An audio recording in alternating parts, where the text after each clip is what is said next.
종교 전문 작가로 활동하시면서 세계 종교의 문을 열다라는 책의 저자이신 류상태 선생님 이 자리에 나와 계십니다. 선생님 안녕하세요. 네, 안녕하세요. 네, 저희가 여러 종교들에 대해서 하나하나 이렇게 알아가고 있는데요. 예. 지난주까지 그리스도교 삼형제, 네. 천주교, 개신교의 여러 차이점들에 대해서 이야기를 나누고 또 계속해서 이어가야 되는데 예. 특별히 오늘은 부처님 오신 날이잖아요. 그렇죠. 예. 그래서 그리스도교 삼형제 이야기를 하다가 약간 시간을 둬서 이번 주하고 다음 주, 또 2주간 불교에 대한 이야기를 해볼까 하는데 네네. 이 불교, 그러니까 오늘은 부처님 오신 날인데 원불교식 표현으로 하면 석존성탄절. 예. 불교에서는 석가탄신일이라고 하는데 네네. 불교는 어떤 종교인가요? 예, 먼저 불교가 어떤 종교인지를 말하기 전에 부처님 오신 날을 봉축드리고 싶습니다. 이웃 종교인이지만 부처님은 우리 전 인류의 희망과 기쁨으로 오셨기 때문에 함께 기뻐하고 감사드리면서 시작했으면 좋겠습니다. 네. 예, 우리가 보통 불교를 말할 때 자비의 종교다, 혹은 해탈의 종교다.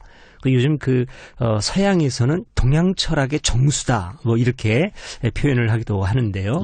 그냥 불교라고 하면 그 말에 담긴 뜻은 부처님의 가르침이라는 뜻이거든요.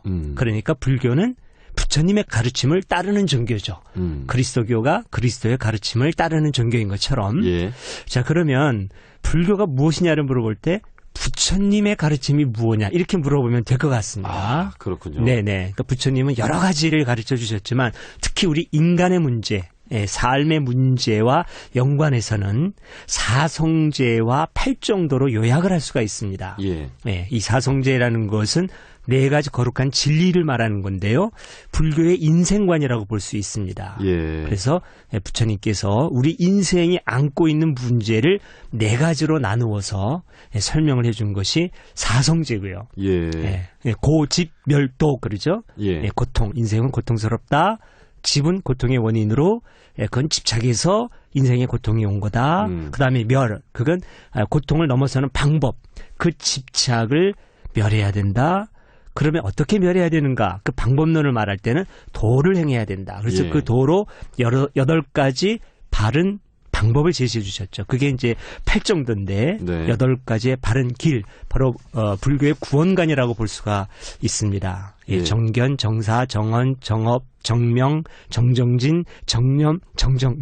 자, 이렇게 되어 있는데 좀 복잡해서 나중에 자세하게 좀 불교에 대해서 공부할 시간이 있으면은 살펴보는 게 좋지 않을까 싶습니다. 그러면 부처님의 가르침은 간단히 요약을 하면 사성제 8정도? 네네. 우리 인생의 문제에 관해서 말할 땐 그렇게 볼 수 있습니다. 그러니까 불교는 부처님의 가르침. 네, 어떤 우주의 원리라든지 이런 걸 말할 때는 이제 연기설도 나와야 되고 여러 가지 나와야 되는데 인생 문제에서 부처님의 핵심적인 가르침은 사성제와 8정도에 요약되어 있다. 이렇게 보면 될 것 같습니다. 저희가 지난 시간까지 그리스도교 이야기를 많이 했잖아요. 네. 그래서 첫 시간부터 선생님께서는 종교의 유형 이야기도 해주셨고, 그리스도교는 당연히 이제 유일신 종교, 그렇죠. 이렇게 봐야 되고 또 여러 종교 유형 중에서 사색적 종교, 철학적 종교. 그럼 불교는 어떤 종교 유형에 속한다고 봐야 될까요? 바로 사색적 종교, 철학적 종교를 제가 언급할 때 불교를 두고 언급을 한 겁니다. 불교야말로 철학적이면서 사색적인 종교죠. 게다가 과학적이기도 합니다. 그래서 불교는 현대 물리학과도 깊은 연관이 있습니다. 예를 들자면요, 이런 얘기가 있는데요. 사람의 뼈를 현미경으로 관찰하면 이 낫줄들이 쭉 뻗어 있는 모습을 볼 수가 있습니다. 그리고 이제 그 사이를 보면 계곡처럼 갈라져 있거든요. 그리고 좀 더 자세히 들여다보면 구멍들이 뻥뻥 뚫려져 있습니다. 그걸 더 확대하면 이제 그 세포가 보이기 시작하는데요. 그 세포들을 또 확대해서 보면 세포들이 가만히 있는 게 아니라 쉴 새 없이 일어났다가 사라지고 또 생겨났다 사라지고 그렇게 합니다. 그걸 또 더 확대하면은 세포의 분자가 보이고 더 들어가면 원자가 보이고 더 들어가면 양자가 보이는데 그렇게 들어가면 들어갈수록 움직임이 점점 더 빠르고 격렬해지죠. 그리고 결국은 이제 양자까지 들어가게 되는데 그 양자는 쿼크라고 하는 소립자로 이루어져 있는데 이거를 지금 물리학자들은 물질이냐 아니냐 이걸 지금 논박을 하고 있는데 물질이라고 할 수도 있고 물질이 아니라고 할 수도 있는 그런 소립자입니다. 예. 근데 그 양자를 더 확대하면 아무것도 보이지가 않습니다. 아예 존재하지 않다고 말할 수도 있는 거죠. 그래서 현대 물리학자들은 이런 말을 합니다. 물질의 본질은 텅 비어 있다. 예. 근데 그 말을 산속에 있는 수행자가 들었답니다. 물론 이제 전해지는 이야기인데요. 그러면서 그 현대 과학자들에게 뭐라고 얘기하느냐면, 물질의 본질이 텅 비어 있는 거를 당신들은 이제야 아셨군요. 당신들은 망원경과 현미경과 계측기를 가지고 알아냈는데 우리는 그냥 있는 자리에서 알았습니다. 이렇게 얘기를 한다는 겁니다. 그러니까 예를 들어서 이 물리학이라는 것이 서양의 과학, 이 과학과 동양의 종교인 불교가 이렇게 만났을 때, 이제서야 서양의 물리학이 오래전에 이미 불교가 선을 통해서 깨달은 그 사실을 과학을 통해서 알게 되었다는 것이죠. 그러니까 그만큼 불교는 과학적이고 또 철학적이고 사색적인 종교다라고 하는 뜻이 되는 것이고요. 이제 과학이 발달하면 발달할수록 불교와 부처님은 현대인들에게 더욱 어필하게 될 것이다. 이제 그런 뜻으로 말씀드린 겁니다. 예, 이렇게 듣고 보니까 불교의 유형, 사색적 종교이자 철학적 종교이면서 또 과학적으로도 잘 통하는 그런 부분들이 참 많다는 이야기도 해주셨는데, 이 불교는 그리스도교, 이슬람교와 함께 세계 3대 종교잖아요. 그렇죠. 그리고 대표적으로 서양 종교와 동양 종교로 나눈다면 서양에는 이렇게 그리스도교와 이슬람교가 있을 것이고 또 동양 종교에는 불교가 있는데 불교가 전파되어 있는 나라들은 전 세계적으로 또 어디까지 진출해 있다고 봐야 될까요? 불교는 이제 인도에서 시작이 되었는데요. 주로 동쪽으로 전파가 됐죠.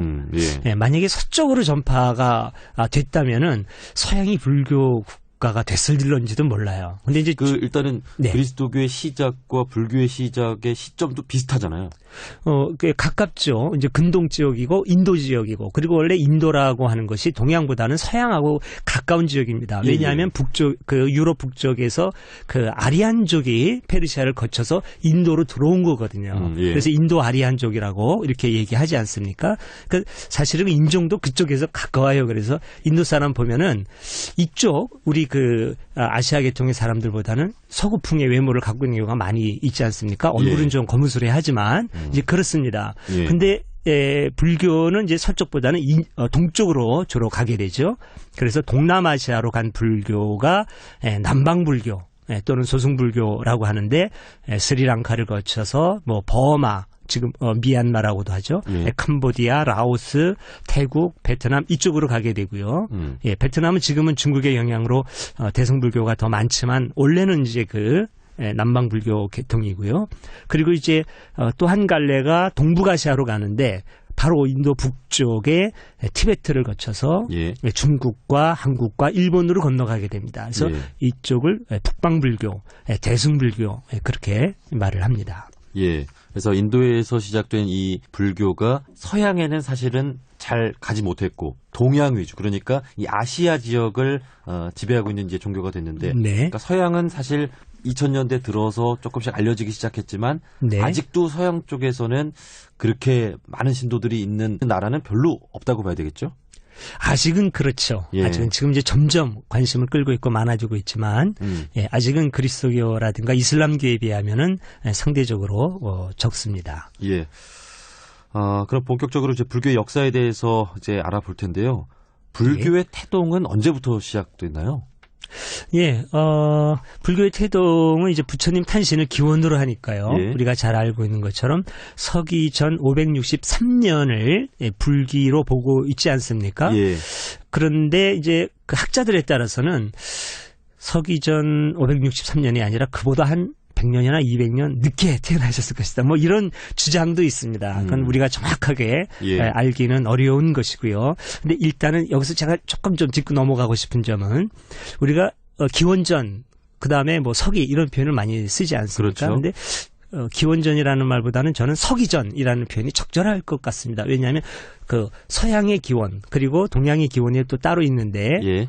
서양의 기원이 마치 그 모든 걸 통틀어서 지구 마을이 함께 쓰는 기원전인 것처럼 얘기하는 것은 조금 좀 서구적인 시각이 아닌가 싶어서 예. 서기전 어쨌든 563년 부처님 탄신일을 이제 기점으로 하고 있지요. 그래서 불교의 역사는 우리가 지금 말하는 것처럼 불기 2558년 이렇게 말하지 않습니까? 예, 그런 역사가 있다. 2550여 년의 역사가 있다고 일단 볼 수가 있겠고요. 예. 그리고 이제 쭉 흘러와서 그 아소카 왕이라고 그 서기전 3세기의 인물인데 그때까지 서서히 인도 전역으로 이제 확산돼서 아소카 왕 때 드디어 이제 크게 창궐을 하게 됩니다.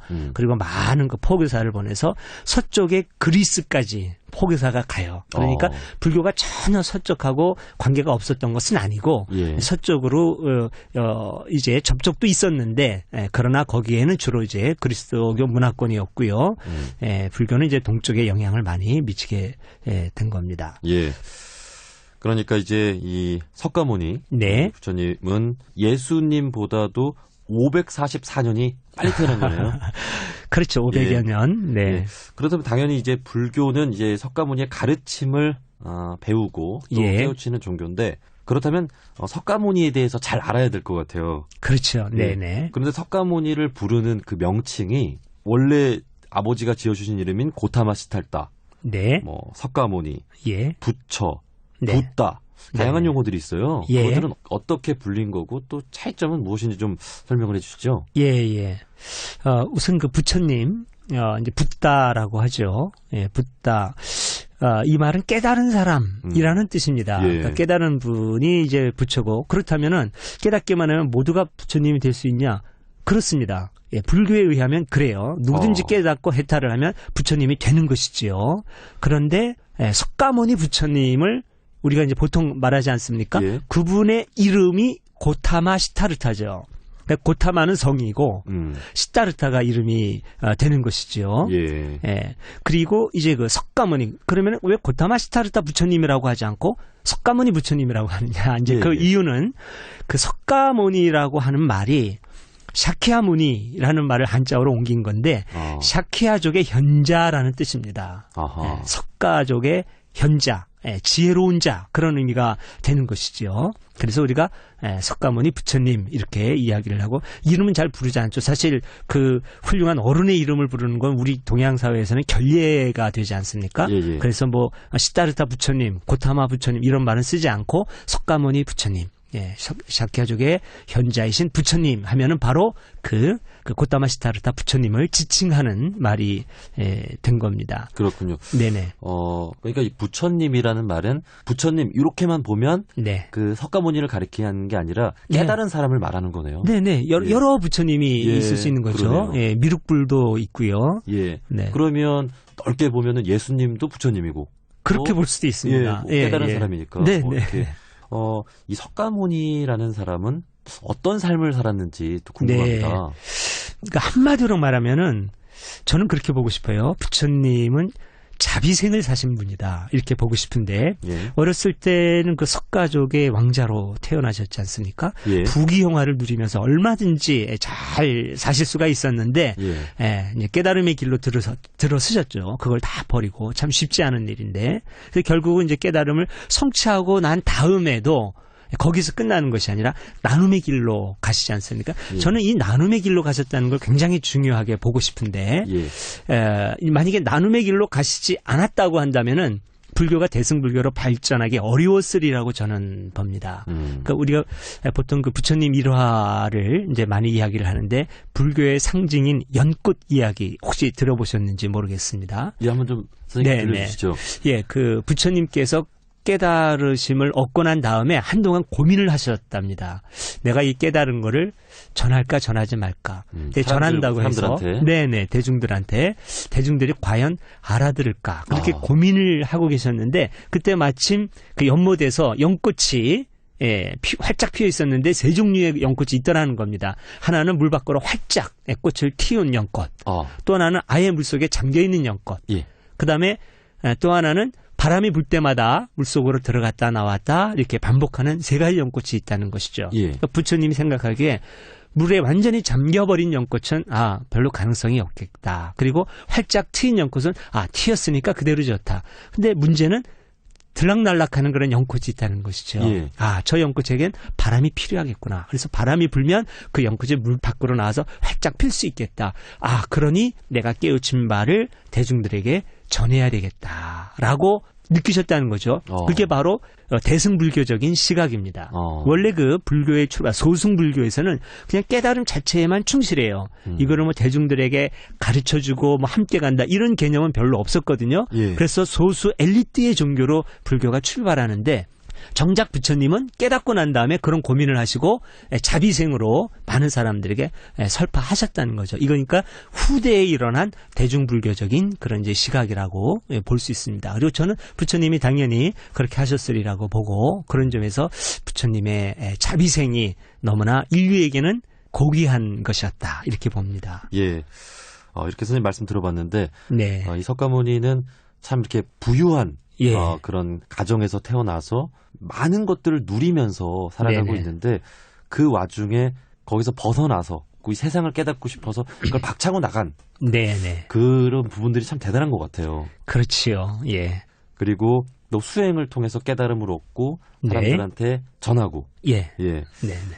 근데 이제 그런 부처님의 가르침이 사람들한테 많은 그런 깨우침을 주면서 예. 그 부처님을 닮고 싶고 네네. 또 그런 길을 가기 시작했는데 그 수행을 하는 방법은 또 이 사찰, 예. 이 절에 가서 또 이렇게 네네. 하잖아요. 예. 절의 역사, 네네. 그리고 이 스님이라는 말 네. 이런 것들은 또 어떻게 생겨나기 시작한 건가요?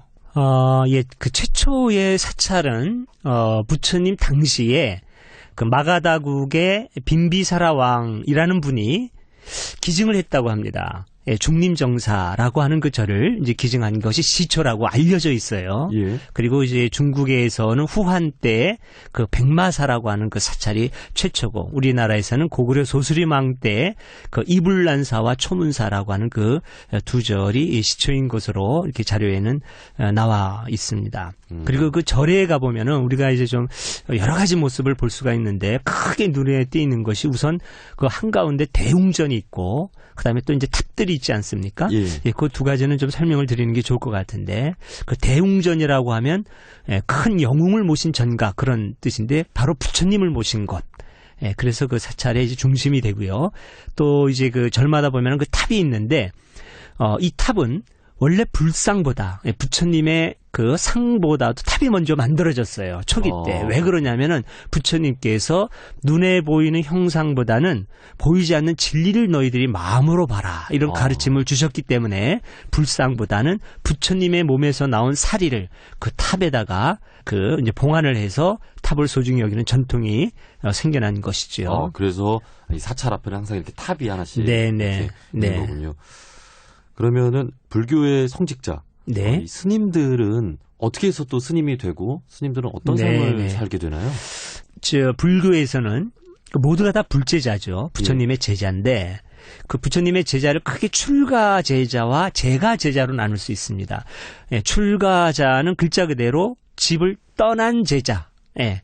그래서 오늘날 성직자의 길을 가는 승려를 말한다고 볼 수 있고요. 제가자 하면 집에 남아있는 제자. 그래서 오늘날의 일반 불자 신도님들을 의미한다고 볼 수 있습니다.